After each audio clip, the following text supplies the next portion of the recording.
Welcome back to The Critical Gentleman. Today we're going to take a look at two variations of one of the most well-known watches ever produced as we go head-to-head between the Speedmaster Moonwatch Professional and the first Omega in space.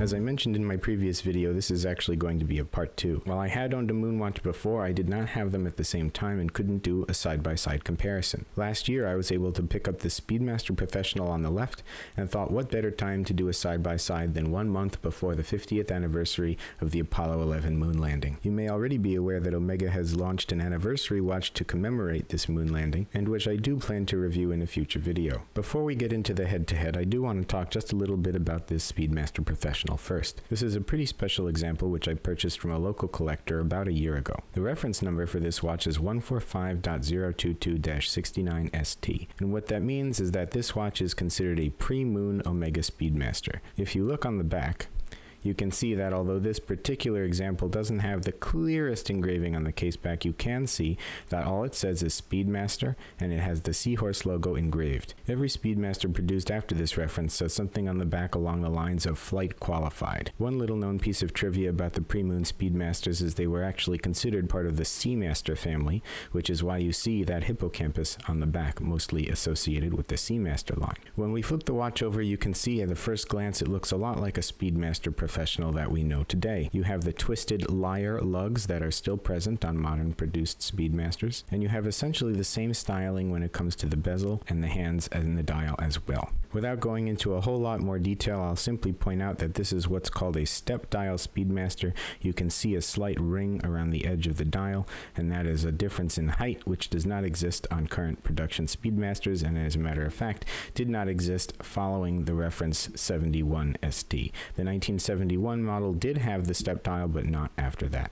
Lastly, this particular reference has what's called a 220 bezel. If you notice, I don't know if you can see it or if it's in focus on the camera, but the number 220 exists right about where my thumb is on the bezel here, which is actually a misprint. It's an error, and it was only produced for, I want to say, about 1 to 3 months in the year of 1970, so it's possible that even though this model is a -69ST, the watch itself was actually produced in the fall of 1970. The only way to confirm that for sure would be to order an extract of the archives from Omega, which I do plan to do at some point, but simply haven't gotten around to yet. Now, if we bring back the first Omega in space and set it right next to the Moonwatch Professional, you immediately see a difference in the aesthetic. The first Omega in space is styled more closely to the 2998, which was almost a decade older than this reference on the left. You'll notice that it has the straight lugs, not the twisted lyre lugs as the Moonwatch Professional, and similarly it has alpha hands. These are somewhat pointier steel hands which certainly reflect more light, but can also be harder to see when it becomes time to actually look at your watch. Because this is a modern watch, you can see that it has a sapphire crystal. As a matter of fact, I'm going to hold the watch sideways so you can see the height of the crystal there. And out of curiosity, I'd like to see here, hang on, what the difference is. So let me see if I can put something behind. If I put my hand here, you can see that the height of the Hesalite crystal really doesn't add a whole lot to the Speedmaster Professional here. The Moonwatch kind of stays consistently thin, whereas the sapphire crystal does contribute a good deal of thickness to the watch. Maybe not a whole lot, but you can certainly see almost a 90-degree angle here around the edge of the crystal. It certainly produces a little bit more glare, and you can see what people have come to know as the white ring around the outside of the dial. Now that, I understand, is partially a result of the side of the crystal trapping more light, but also because in order to get a sapphire crystal to stay in the case, it needs to have a gasket, and it's possibly that gasket that actually creates the white ring around the dial. You'll also notice that the dial on the FOIS is more glossy, sort of a darker black, than on the Professional, and that is also, I think, intentional and more accurate to the styling of the 2998s, which did, I believe, have a glossier dial at the time. Now, I could be wrong about that because, again, there are so many intricacies and differences between the individual Speedmaster references from the beginning of their production that some of them were matte finished, some of them were glossier. Now, it doesn't have the step that you saw on the Dash 69, but you can see a bit of what I'm going to call a pie pan effect. Around the edge of the dial, there is sort of an angle where it's no longer flat.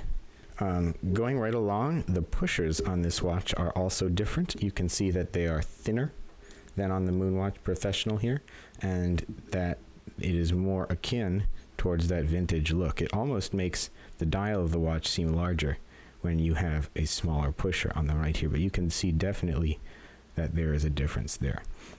We already mentioned the alpha hands, the daggerish looking hands, and the differences in the visibility of them and the loom and how they're styled. But if you also notice, the running chrono hand is also significantly different. On this reference, you have the square end hand, where it's basically just a flat end and a loom bulb on the top, which if I get the chrono running, you'll see that start to tick away. And then on the FOIS, in fact, there is no loom at all on the chrono seconds hand, and if I can get that actuated, you'll see that again. You may also notice a difference in the contrast between the bezels here. However, that is not really a feature so much as the fact that this is a vintage piece.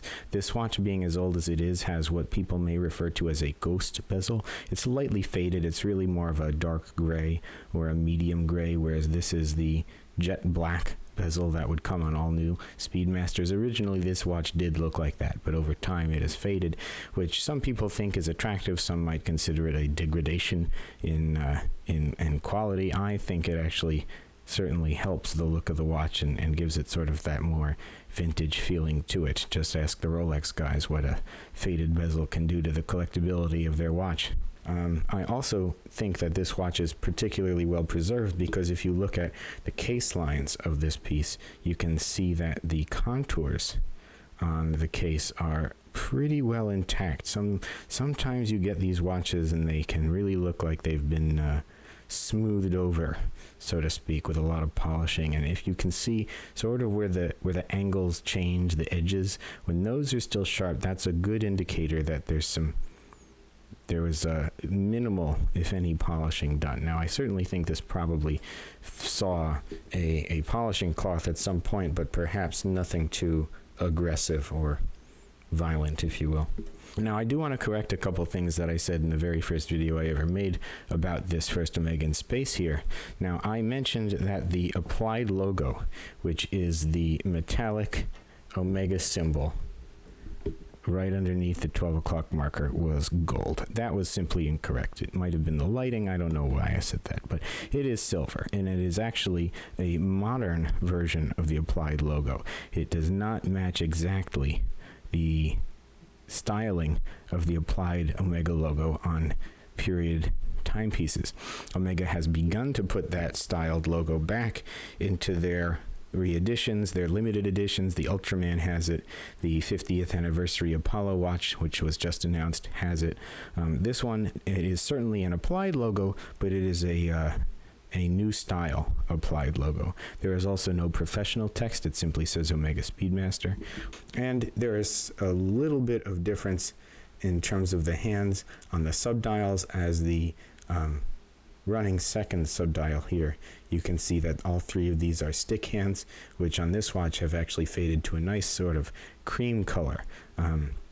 Whereas this one, as it's a new watch, of course, is still stark white, but the left subdial here, the running second subdial, is a silver, non-painted alpha or dagger type hand. It's actually a different shape. I'm not sure if you can really see that on camera. It's a different shape than these stick hands here and all three on the Speedmaster Professional. Anyway, these two watches are certainly probably the biggest two, both in terms of significance and size and also cost in my collection, but I don't really see myself getting rid of either of them too soon, just because of the importance of them in terms of the styling, the history, and the collectability. Frankly, these are there is no shortage of demand for Speedmasters these days. Again, I mentioned in my previous video, I had this Speedmaster serviced by Al from Archer Watches. He's a really great watchmaker. He's known all over the the internet and Reddit and Omega forums for the quality of his work, and he's just a great resource for collectors. He's always offering up information on the forums, which is priceless for somebody who's trying to build an Omega Speedmaster collection, and I can't say enough good things about his work. Anyway, thanks for watching. Let me know if you have any questions. This has turned out into kind of a long video, but hopefully you guys enjoy this one, and please feel free to comment and like and favorite and subscribe and do all these things, because it's been a long time since I've been around, and I'm really looking forward to getting back into it. And I can't tell you how heartwarming it is to see all of those comments on my first video back, even though it's only about 2.5 minutes long, saying welcome and thank you and all of this nice stuff. So thank you very much, and I look forward to creating more content shortly. Enjoy the summer.